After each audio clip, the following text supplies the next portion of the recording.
today. Obviously not a day that we would have preferred to have happen, but we are where we are. And I'll just start by saying that at this point, for all of us here at Purdue Athletics, our goal is moving forward in the most effective, efficient, and expeditious way possible to restore Purdue football to the level of success that we all expect, aspire to, and know that we're capable of. You know, we're 2 years removed from playing the Big Ten championship game. Obviously, the last 2 years, for a variety of reasons, have not gone really at any level the way that we would prefer them to. But you can't go back in time and fix that now. All we can do is fix going forward, and that is absolutely the #1 objective. Incredibly appreciative of our fan base and their undying support. Our attendance this year, I think, was the highest since 2005. The stadium is amazing each and every game day, and that will be certainly part of the solution going forward. Maintaining that support, continuing that great belief in Purdue will be something that will matter as we move forward here. I'll also tell you that we are committed, I said this yesterday, to providing a football program and a football performance that is worthy of our fan support. This place deserves that. There's a great tradition here. There's so much pride in our program. So many people have invested so much in Purdue football over the years, and we want to honor that by our actions going forward, and we certainly fully intend to. We are well positioned to land a terrific new head coach and are working diligently and have been working diligently to that end, and on we go from there. So without anything else, I think let's go to the questions here. Hey Mike, I guess just at what point did you determine you had to make a change? So obviously the evaluation was ongoing. It's the job is to try to look under the hood and determine whether the foundation is solid, whether or not we can actually see a path forward to success, because that's ultimately what we want to do, is have a successful program that touches, it hits on all cylinders basically. As we got down the stretch of the season, and I don't know if I have a day, Nathan, that I can tell you, but it got to the point where I just no longer had the confidence that we could turn this thing around. The sort of the tidal wave of negative events and poor performances became overwhelming to the point where, I'm not sure it's fair to the program, it's fair to Purdue, it's fair to the young men in that locker room, or even the coaching staff to try to fight through the circumstances as they evolve. So I don't know that I have a day, but it was within the last several weeks that it just became clear that, this is just not going to be turnable under the current conditions.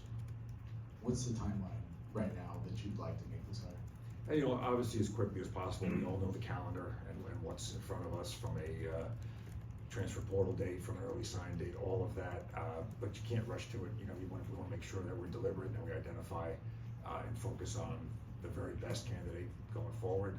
My guess is that would take a week, 10 days, something like that at the outside.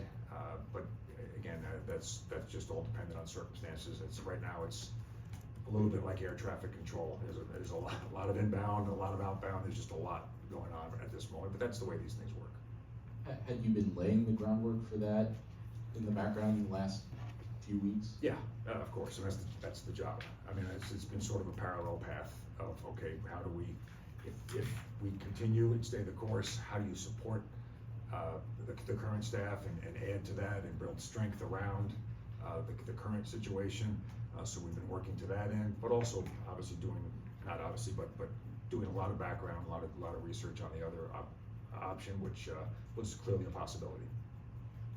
Who's handling, I guess, the day-to-day football operations right now, including retention of players, finishing this recruiting class? I know negotiations had already been going on with current players as far as, so who's handling that right now? Right now we still have, everybody's still employed at this point in time other than Coach Walters. We have player personnel staff, we have a general manager, we have people that are in place to do so, and others in our department. Tiffany Grimes, our sport administrator for football, will also be part of all that, but there have been conversations underway, yes. So Ryan was the only one who's been let go. Everybody else is still. Yeah, everybody else has the option now. Some likely will have made a decision to move on already, and that's okay. That's just part of it. So the same administrators who conducted the last search, yourself and other people, are the ones who are gonna be making this hire. Yeah. There's a portion of the fan base, I think, that is skeptical about that, just considering how these last 2 years went. I guess, Of course. what's your response to that? Why will this search be better? Why will this end better than the last one did? Sure. You know what? If you do this long enough, and I've done it for 40 plus years, every once in a while you take an L, and things just don't work out the way you felt you'd like to think they were going to. You know, I think if people would go back and look a little bit, you know, I haven't missed on everyone that I've done over the course of my career in a variety of sports and situations. So I get it. I understand that's what fans do, and I appreciate that, and I don't begrudge them that. But I can tell you that we'll be very effective and efficient, and lots of research has already been done to that end, and I'm very confident where we'll land. So at what point did you start building a list? When did you know that this was something you had to be prepared for?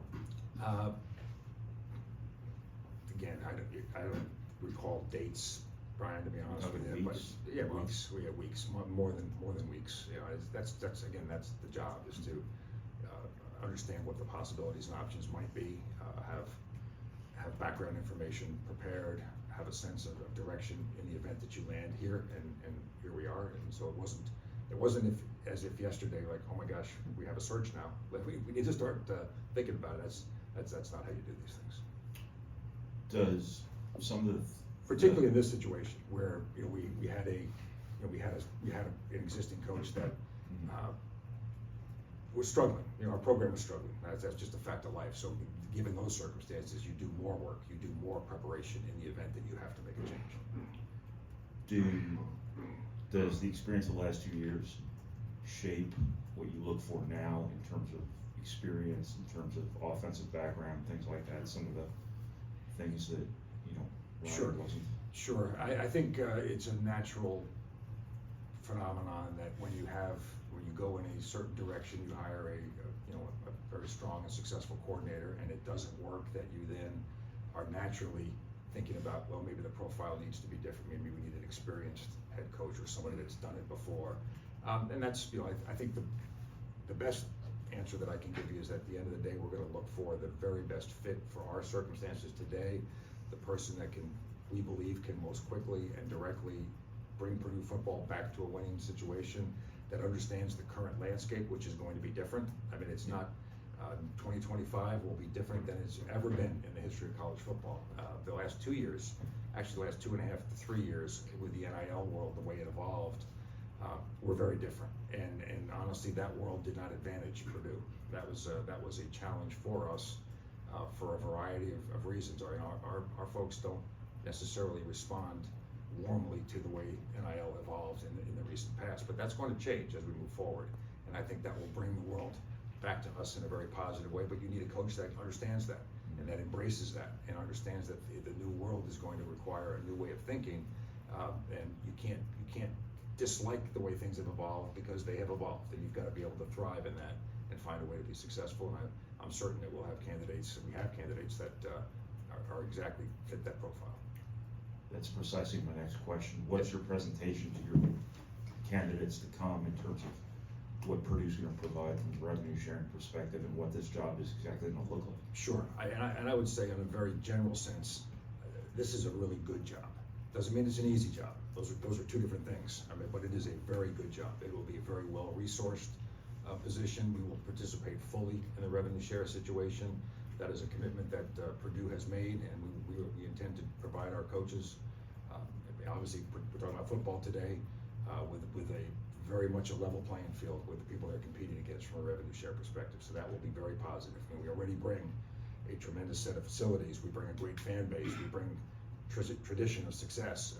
Again, history of doing really good things in football, putting guys in the NFL. All of that is here.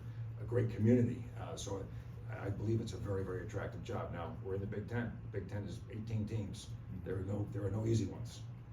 That's just a fact of life. So you have to be willing and eyes wide open, be up to that challenge as a coach.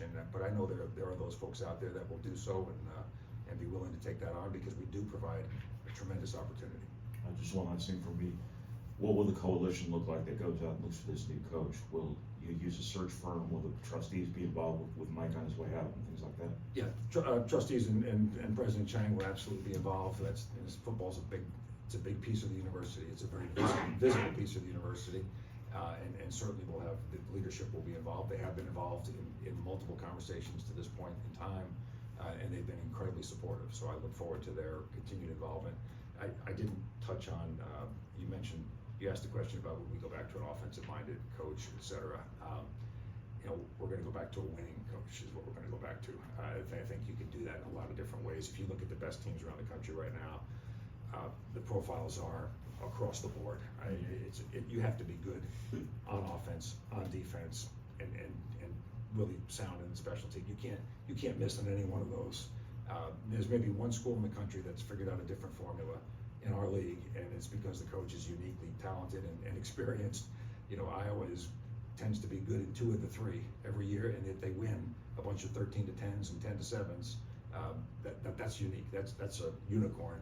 We're going to try to find somebody that wherever they come back, wherever their background primarily is from, they're going to be able to have to balance the other elements of the game to provide a winning opportunity for us. And I know, again, those coaches are out there. Search firm? Yeah, for background stuff, but not, they're not running the search. That's for us to do. Thank you. Mike, you mentioned the importance of NIL. Yeah. How much pressure do you feel in that regard to make this move now? This is going to be the most unique player movement period in the history of college football because of the roster limits that are coming into place and lots of other elements, the advent of revenue sharing and all of that. It's going to be a very interesting time, and by now, do you mean like that just Do you feel pressure from the board and then from the big donors to make a switch now? No, the switch now was made because I just didn't see a path forward any further. I just didn't feel like we had a chance to turn this thing back into a successful direction in any reasonable time frame. I thought the negative energy had become so much around our program that the only way forward was to make a change, and that's where we are. Again, I think we'll have every opportunity to make the staff decisions, the roster decisions, and roster movement that need to happen in order for the program to return to success. If we execute a hire here in the next, again, 7 to 10 days, I think we'll be well positioned to do all that. We're working hard to have conversations, as Nathan asked earlier, with players that are important to us going forward. But that being said, it probably won't be a clean sweep. The world is what the world is. Lots of people are in young people's ears these days, and they're all young men. They get a chance to make their decisions. They know how we feel about them, the ones that are really important, and we'll work through that as best we can. How much did Saturday's result play into the decision you ultimately had to make yesterday? It was 0. And then, did you address the team yourself yesterday? Yes. What did you say to them to try to keep this thing moving along as smoothly as possible? Sure. And that does get. I'm glad you asked that, Sam. What gets lost in this and in the whole decision making is that you've got 120 young guys in that locker room that need stability. They need a sense of direction. They need a sense of, hey, this is a place that I'm going to be taken care of, and so tried to convey that to them yesterday. That none of us are happy about where we are.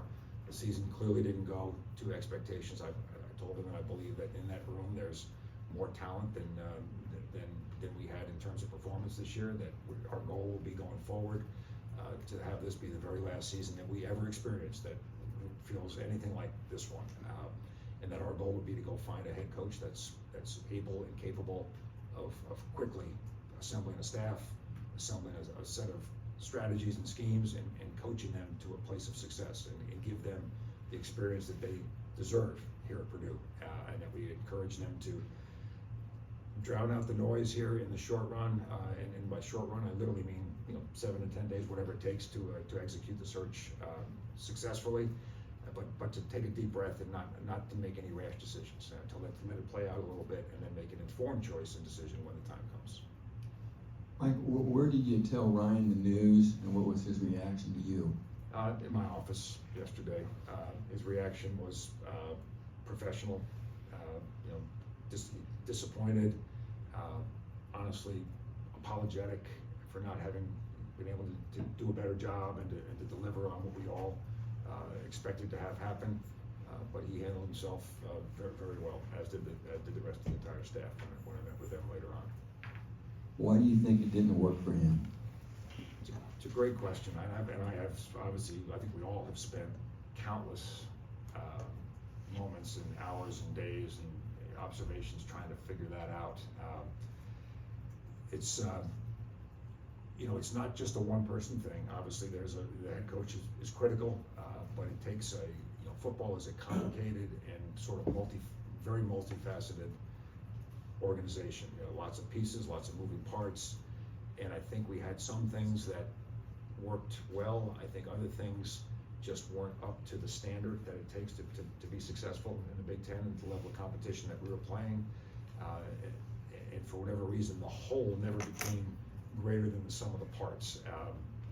And that's hard to put a finger on, but clearly it just, we got no traction. We couldn't string together good possessions. We never played football in a complementary way. We'd have a decent defensive stand, and then we'd go out and 3 and out, or we'd drive the ball down the field and either score a touchdown or kick a field goal, and then we'd get run over on defense. We just couldn't string together good quality execution.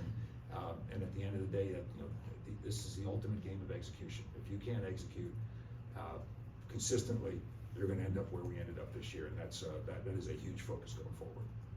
Can you give any range right there, the type of salary you could pay a guy, and not just the head coach, but the staff? We're going to pay what we need to pay in order to get the very best head coach and the very best staff. It's going to be what it takes. Do you know what name of the search firm is you're going to use? No, haven't. We're working through all that. And will there still be a place in the future for a collective like the Bowling Green Alliance, the revenue sharing era? In the short run, there absolutely is. The Alliance has been important to us, and I'm very appreciative of the work that group has put forth on behalf of not just football, but other sports here at Purdue. But in the short run, yeah, we're going to have this period of time between January and or between today and June 30th of 2025, where the Alliance is going to be very important. So having support, generating support to allow us to sort of bridge that period of time before the revenue sharing world kicks in on July 1 is really important. What the Alliance will look like after that point probably will morph into something different. I don't think the philanthropic side will exist after July 1. I don't think it will need to, but there still will be a need to develop true NIL deals, true market-based, market value NIL, and that will be either through the Alliance or through some other entity that we'll establish, but we're working through all that right now. We saw Stanford hire Andrew Luck for the GM spot. Yep. Who had a GM? How do you envision that GM spot looking in the future? Is that something you're sort of trying to move toward? You know, we have a person in a role right now that's that general manager. So we have had somebody in the last couple of years function in a general manager role. I think as we move into the revenue sharing world, that role does change to some extent.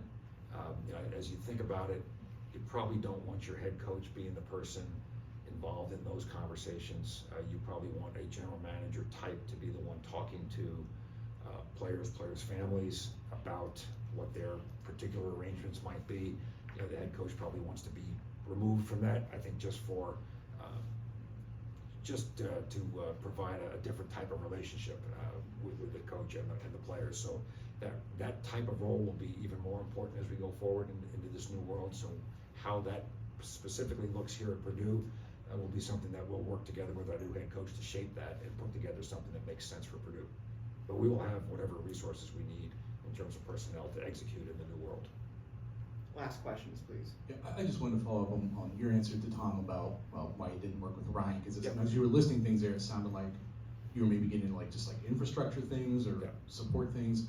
Have you already made decisions on altering any of those things, making any of those specifically, like what's going to be more robust, or what's gonna change Sure. for the next regime? Sure, I think, one of the things that I think Ryan has done actually, that is unseen and unfortunately didn't produce results, is really help us build out infrastructure around our program. So it's really not, it wasn't as much that as it was to my eyes, and again, I'm not trying to put blame on anybody. I mean, again, I can't go back and fix what it is. I mean, to try and figure out exactly who to blame or how to blame things, isn't very productive. But I don't think the staff ever clicked. I mean, I don't think we ever had a cohesive situation. And then obviously this year, when we had to make a change in offensive coordinator early in the year, you then take the head coach, who is much more of a defensive-oriented guy, away from his strength, and then plant him over on the offensive side, because we literally didn't have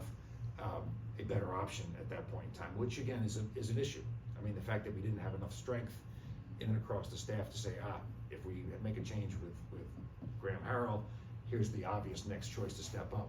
That person didn't exist, and that's on, that's a weakness that was exposed, and we suffered from that. I think the rest of the year we were sort of trying to play, stick our finger in the dike here and there, and it never worked. So the overall strength of our staff, and I don't want, I'm not trying to belittle any of those guys, they're all really good people, but it just didn't collectively work. It just never fit together in a way that was effective and allowed us to execute well, to have the schemes that look sound. It just sort of came apart right before our eyes as the year went on, and that's obvious to everybody. And that's the other question that I know people ask, well, why didn't you do this earlier? Well, first of all, there would have been no advantage gained by making any active decision earlier. And secondarily, as I referred back to earlier, we've got 120 young guys in that locker room that deserve stability. And the incredible thing about this year, regardless of the absolutely dismal competitive success, is the locker room never came apart. I mean, it never became a place of finger pointing and backbiting and all the things that, again, having been in this for a long time, I've seen it go other ways. And that's a tribute to sort of the character of the young men in our locker room, the character of the people on the coaching staff, that they kept our guys in a as positive place as you possibly could be, and they deserve that. To have made a change in the middle of the year, first of all, you can't go hire a coach in the middle of the year. No coach is going to leave their program in the middle of the year and come. And if you don't have a clear, better option in the building, you just have to ride it out. And that wasn't fun. It wasn't fun for anybody. I mean, we all acknowledge that.